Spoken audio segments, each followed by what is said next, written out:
Raj.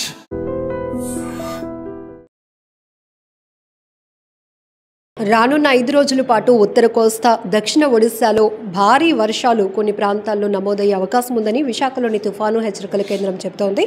So duty officer Jagannath Kumar గారు మనతో పాటు ఉన్నారు. ఇప్పటికే ఉపరితల ఆవర్తనం కొనసాగుతోంది. మరొక 2-3 రోజుల్లో మరొక అల్పపీడనం కూడా ఏర్పడే అవకాశం ఉందని చెప్తున్న నేపథ్యంలోని ఉరుములు మెరుపులతో కూడిన భారీ వర్షాలు ఉంటాయి కాబట్టి ప్రజలు అప్రమత్తంగా ఉండాలని కూడా వాతావరణ శాఖ సూచిస్తోంది. కుమార్ గారు, సో ప్రెజెంట్ దీని డైరెక్షన్స్ ఎట్లా ఉన్నాయి సార్?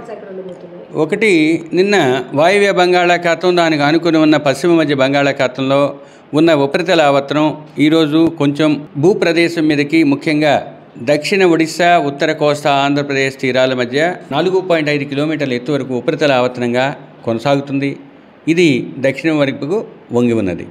ఈ పరిస్థితుల వల్ల రాష్ట్రంలో రాబోయే 5 రోజులు కూడా విస్తృతంగా వర్షాలు పడే అవకాశం ఉంది. ముఖ్యంగా ఉత్తర కోస్తా జిల్లాల్లో ఈరోజు కొన్ని ప్రాంతాల్లో, రేపు పలు ప్రాంతాల్లో, 3వ రోజు 4వ రోజు అత్యధిక ప్రాంతాల్లో, 5వ రోజు మళ్ళీ పలు ప్రాంతాల్లో తేలికపాటి నుంచి మోస్తరు వర్షపాతం నమోదయ్యే అవకాశం ఉంది. ఇక దక్షిణ కోస్తా ఆంధ్రప్రదేశ్లో ఈరోజు 1-2 చోట్ల, 2వ రోజు కొన్ని చోట్ల, 3వ రోజు పలు ప్రాంతాల్లో, 4వ రోజు అత్యధిక ప్రాంతాల్లో, 5వ రోజు పలు ప్రాంతాల్లో తేలికపాటి నుంచి మోస్తరు వర్షపాతం పడే అవకాశం ఉంది. ఇక రాబోయే 5 రోజులు కూడా ఉత్తర కోస్తా జిల్లాలపై ఉరుములు మెరుపులు కొనసాగే అవకాశం ఉంది. దక్షిణ కోస్తాలో 2వ రోజు నుంచి 5వ రోజు వరకు అటువంటి పరిస్థితి ఉంది. మరియు ఉత్తర దక్షిణ కోస్తా జిల్లాల్లో రాబోయే 5 రోజులు కూడా 30 నుంచి 40 కిలోమీటర్ల వేగంతో సుస్థిరమైన బలమైన ఋతుపవన గాలులు కొనసాగే అవకాశం ఉంది. దీనితో పాటుగా అతి ముఖ్యంగా రాబోయే 5 రోజులు కూడా ఉత్తర కోస్తా జిల్లాల్లో మొదటి రోజు, దక్షిణ ఉత్తర కోస్తా జిల్లాల్లో 2 నుంచి 5వ రోజు వరకు భారీ వర్షపాతాలు 1-2 చోట్ల నమోదయ్యే అవకాశం ఉంది. అతి ముఖ్యంగా విస్తృతంగా నిర్దిష్టంగా చెప్పాలంటే ఉత్తర కోస్తా జిల్లాలైన విజయనగరం, విశాఖపట్నం, అనకాపల్లి, అల్లూరి సీతారామరాజు, కాకినాడ, తూర్పుగోదావరి, అంబేద్కర్ కోనసీమతో పాటుగా యానాంలోని 1-2 చోట్ల భారీ వర్షపాతానికి ఆస్కారం ఈ 24 గంటల్లో ఉంది. తదుపరి రోజు ముఖ్యంగా 2వ రోజున అల్లూరి సీతారామరాజు, ఏలూరు, ఎన్టీఆర్తో పాటుగా గుంటూరు, బాపట్ల, పల్నాడు జిల్లాల్లోని 1-2 చోట్ల భారీ వర్షపాతానికి అవకాశం ఉంది. మిగతా 3 రోజులు కూడా ఉత్తర దక్షిణ కోస్తా జిల్లాల్లో 1-2 చోట్ల భారీ వర్షపాతం నమోదయ్యే అవకాశం ఉంది. ఇక కోస్తా తీరం వెంబడి, తీరం ఆవల ఈ 2 రోజులు పరిస్థితి బాగున్నప్పటికీ 3వ రోజున దక్షిణ కోస్తా తీరం, దానికి ఆనుకొని ఉన్న ఉత్తర కోస్తా తీరం వెంబడి, తీరం ఆవల 40 నుంచి 50, గరిష్టంగా 60 కిలోమీటర్ల వేగంతో ఎదురుగాలు వీచే అవకాశం ఉన్నందువల్ల 3వ రోజు ఆ ప్రాంతాలకు మత్స్యకారులు వేటకు వెళ్లవద్దని హెచ్చరికలు జారీ చేయడం జరిగింది. ఇక రాష్ట్రంలో గడిచిన 24 గంటల్లో కొన్ని ప్రాంతాల్లో తేలికపాటి నుంచి మోస్తరు వర్షపాతం నమోదైంది. ముఖ్యంగా శ్రీకాకుళం జిల్లా పాతపట్నంలో 75 మిల్లీమీటర్ల వర్షపాతం, పార్వతీపురంలోని పాలకొండలో 5 లేదా 49 మిల్లీమీటర్ల వర్షపాతం, అల్లూరి సీతారామరాజు చింటూరులో 37 మిల్లీమీటర్ల వర్షపాతం, విజయనగరం జిల్లా తెర్లాంలో 34 మిల్లీమీటర్లు, అనకాపల్లి జిల్లా చోడవరంలో 34 మిల్లీమీటర్ల వర్షపాతం నమోదైంది. ఈ విధంగా క్షేత్రీయ విస్తృతి కొన్ని ప్రాంతాలకు పరిమితమైనప్పటికీ వర్షపాతం 3 నుంచి 5 సెంటీమీటర్ల వరకు కొన్ని ప్రాంతాల్లో నమోదైంది. జనరల్గా హెవీ రెయిన్ఫాల్స్ ఉన్న ప్రాంతాల్లో ప్రమాదాలు జరగటానికి కారణాలు ఎలా ఉంటాయి, ఎటువంటి ఆస్కారం ఉంటుందో కూడా ఐడ్రీమ్ నుంచి ఎప్పటికప్పుడు మనం ఇన్ఫర్మేషన్ ఇస్తూనే ఉన్నాం, ప్రతి ఒక్కరిని అలర్ట్ చేయడానికి. ఇప్పుడు హెవీ రెయిన్ఫాల్తో పాటు ఉరుములు మెరుపులు, సో ఈ పిడుగుల పాటుకు గురై కొన్ని ప్రమాదాలు చూస్తున్నాం, మనుషులు చనిపోతున్నారు, అలాగే కొన్ని పశువులు కూడా చనిపోతున్నటువంటి పరిస్థితులు ఉన్నాయి. ఎందుకు సార్ అంటే ఈ రెయిన్ఫాల్తో పాటు ఈ ఉరుములు మెరుపులతో కూడినటువంటి కొన్ని చోట్ల పిడుగులు కూడా పడుతున్నాయి.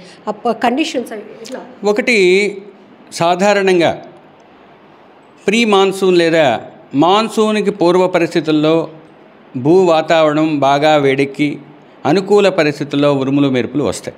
అంటే సమ్మర్ సీజన్లో ఎక్కువగా ఉంటాయి, మిగతా సీజన్లో సెకండరీ ఉంటాయి. ముఖ్యంగా అవి ఎంబెడ్ అయి ఉంటాయి. ఉదాహరణకు ఒక ఋతుపవన కాలంలో కానీ, ముఖ్యంగా చక్రవాతాలు లేదా తుఫాన్లు వచ్చేటప్పుడు కానీ వాటిల్లో కూడా ఉరుములు మెరుపులు అంతర్లీనంగా ఉంటాయి, కానీ విస్తృతంగా ఉండవు. అయితే ఈ సంవత్సరం రాష్ట్రంలో పలుచోట్ల సంవహన వర్షపాతాలు, ముఖ్యంగా ఈ ఉరుములు మెరుపులు కూడా కొనసాగుతున్నాయి. దానికి అనుగుణంగానే ఐఎండీ ఎప్పటికప్పుడు అనుమానాలు లేదా హెచ్చరికలు జారీ చేయడం జరుగుతుంది.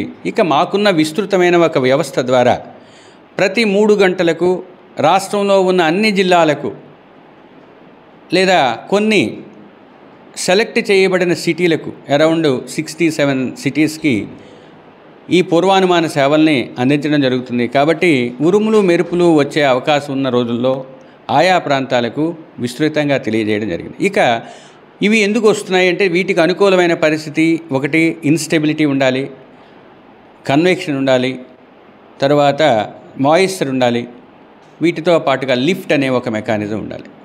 ఇవన్నీ అనుకూలమైన పరిస్థితుల్లో జరుగుతాయి. ముఖ్యంగా బాగా భూ ఉపరితలం వేడెక్కాలంటే మాన్సూన్ టైంలో యూనిఫామ్ క్లౌడ్స్ ఉన్నట్టయితే ఎక్కువ. కానీ షియర్డ్ ప్యాటర్న్ ఉన్న రోజుల్లో అంటే ఒక మేఘం ఒక దగ్గరికి వెళ్ళిపోయిన తర్వాత మిగతా ప్రాంతం ఖాళీ అయినట్టయితే ఆ ప్రాంతంలో వేడి ఎక్కువ ఉన్నట్టయితే తేమ కూడా ఉంటుంది కాబట్టి ఆ ప్రాంతాలలో ఈ ఉరుములు మెరుపులు మేఘాల్లో నిక్షిప్తమై ఉండే అవకాశం. సార్, ఈ ఏడాది ఆశించిన స్థాయిలోనే ఋతుపవనాలు ఇన్ టైం రావటం వల్ల వర్షాలు కూడా మనం బాగానే చూస్తున్నాం. ఎక్కువ శాతం అంటే డ్యామేజ్ ప్లేసెస్ అనేటప్పటికీ హెవీ రెయిన్ ఫాల్స్ వల్ల అంటే మన ఉత్తర కోస్తాలో ఏ ప్రాంతాల్లో ఒకటి డ్యామేజెస్ అనేది అది స్టేట్ గవర్నమెంట్ పర్వ్యూ, ఎందుకంటే నా దగ్గర స్టాటిస్టిక్స్ లేవు. డ్యామేజెస్ మామూలుగా అయినట్టయితే ఇప్పుడున్నంత వరకు పూర్వానుమాన వ్యవస్థ లేదా ఫోర్కాస్టింగ్ సిస్టమ్ ఇంత బలీయంగా ఉన్నందువల్ల ప్రజలకైతే ఎప్పటికప్పుడు మా సూచనలు, సలహాలు, హెచ్చరికలు జారీ చేయడం జరుగుతుంది. మరియు స్టేట్ డిజాస్టర్ మేనేజ్మెంట్ అథారిటీ అనే ఒక విపత్తు యాజమాన్య సంస్థ రాష్ట్ర లెవెల్లో, రాష్ట్ర స్తరంలో ఉన్నది కాబట్టి వారికి ఎప్పటికప్పుడు తెలియజేయడం ద్వారా వారికి ఉన్న వ్యవస్థల ద్వారా జనాలకు తెలియజేయడం జరుగుతుంది. ఒకటి ఈ గ్లోబల్ వార్మింగ్ ఎరాలో ఎక్స్ట్రీమ్ వెదర్ అనేది కామను. అందువల్ల ఈ వెదర్ని, ఎక్స్ట్రీమ్ వెదర్ ఈవెంట్స్ లేదా సివియర్ వెదర్ ఈవెంట్స్ని ఎప్పటికప్పుడు తెలియజేయడం జరుగుతుంది. దానికి తగ్గట్టుగా చర్యలు తీసుకుంటారని ఆశాభావాన్ని వ్యక్తం చేస్తున్నాం. ఇప్పటి వరకు మిగతా ప్రాంతాలతో పోల్చినట్టయితే మన రాష్ట్రంలో అన్ని జిల్లాలకు ఈ తత్కాల పూర్వానుమాన సేవలు ఇవ్వటం వలన అన్ని జిల్లాలకు ఎప్పటికప్పుడు ఉన్నట్టయితే ఇదే ఆఫీస్ నుంచి వాళ్ళకి వార్నింగ్స్ వెళ్తున్నాయి. అలాగే సచేత్ అనే ఒక వ్యవస్థ ద్వారా సమీకృత చేతావని తంత్రం అంటారు. ఆ వ్యవస్థ ద్వారా కామన్ అలర్ట్ ప్రోటోకాల్ ద్వారా కూడా ఆ ప్రాంతాలను ఐడెంటిఫై చేసి ఈ ప్రాంతంలో ఉరుములు మెరుపులు వచ్చే అవకాశం ఉందని ముందుగానే తెలియజేయడం జరుగుతుంది. అది ఐఎండీ చేస్తున్న విశిష్టమైన, విస్తృతమైన, ఉత్కృష్టమైన సేవ.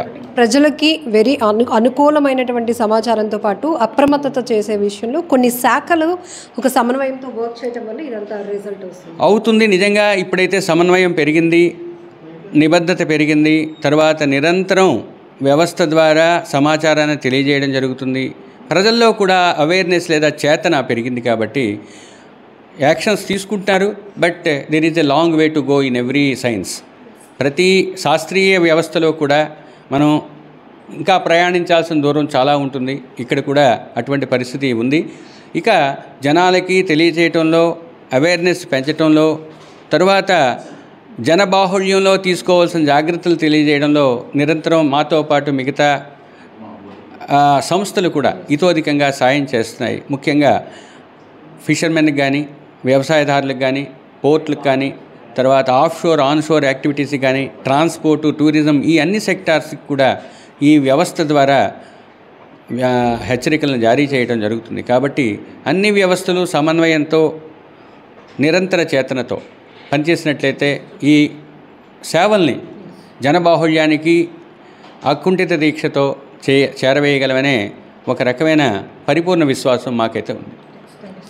సో ప్రస్తుతానికైతే కనుక కొన్ని చోట్ల వాతావరణ శాఖ చెప్తున్నట్టు అల్పపీడనాలు కావచ్చు, ప్రస్తుతం అయితే ఉపరితల ఆవర్తనం కొనసాగుతున్న దృష్ట్యా మరొక 5 రోజుల పాటు భారీ వర్షాలు కొన్ని ప్రాంతాల్లో నమోదయ్యే అవకాశం ఉంది. కాబట్టి ఎప్పటికప్పుడు మీడియా ద్వారా వాతావరణ శాఖ సూచనలు చేస్తుంది కూడా ఒకటి. ప్రజలు అలర్ట్గా ఉండి అప్రమత్తంగా ఉంటే ఎలాంటి ప్రాణ నష్టం కానీ ఆస్తి నష్టం కూడా జరగకుండా ఉంటుంది. దాంతోపాటు నిత్యం వేట ఆధారంగా బ్రతుకు జీవనం సాగిస్తున్న మత్స్యకారులు కూడా చాలా జాగ్రత్తగా ఉండాల్సినటువంటి పరిస్థితులు కూడా వాతావరణ శాఖ ఎప్పటికప్పుడు హెచ్చరిస్తోంది. ప్రజలు ఎలా అలర్ట్గా ఉండాలి, సిటీస్ ఏవైతే ఉంటాయో ప్రజలు ఎంత జాగ్రత్తగా ఉండాల్సినటువంటి అవసరం ఉంటుంది. జనరల్గానే సముద్రం ఈ సీజన్లో ఎక్కువగా హెవీ రెయిన్ఫాల్ ఉన్నప్పుడు రఫ్గా ఉంటుంది, అలల ఉధృతి వల్ల కూడా ప్రమాదాలు జరిగే అవకాశం ఉంటుంది. కాబట్టి ఇక్కడ అంది వచ్చినటువంటి హై టెక్నాలజీని ఉపయోగించుకొని అన్ని శాఖలు ఒక సమన్వయంతో పనిచేస్తూ ఎప్పటికప్పుడు ప్రజలకు ఇన్ఫర్మేషన్ ఇస్తున్నటువంటి పరిస్థితులు కూడా ఉన్నాయి. సో ఈ 5 రోజుల పాటు ఏ ప్రాంతాల్లో ఎలాంటి రెయిన్ఫాల్ ఉండబోతోంది, ముఖ్యంగా ఉరుములు మెరుపులతో కూడినటువంటి వర్షాల వల్ల ఎంత జాగ్రత్తగా ఉండాలి అనేది కూడా వాతావరణ శాఖ సూచిస్తోంది. And don't forget to subscribe to iDream. And for more videos, please subscribe to iDream. Please subscribe to iDream. Please subscribe iDream. And please subscribe to iDream. For more videos, subscribe to iDream. Please like, share and subscribe to the channel. Congratulations, iDream. Subscribe to iDream.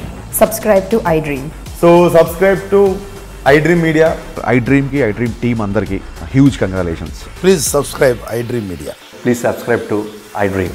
Subscribe iDream. Please subscribe to iDream. iDream అంటే నా కళల ఛానల్ను subscribe చేసుకున్న నోరు తిరుగుతలేదు మీరైతే గంట గుర్తు కొట్టండి. For more such videos, please subscribe to iDream. Subscribe to iDream. Please subscribe to iDream. Please subscribe iDream Media. Please do subscribe to iDream. Please subscribe to iDream Media. For best entertainment and information, please subscribe iDream.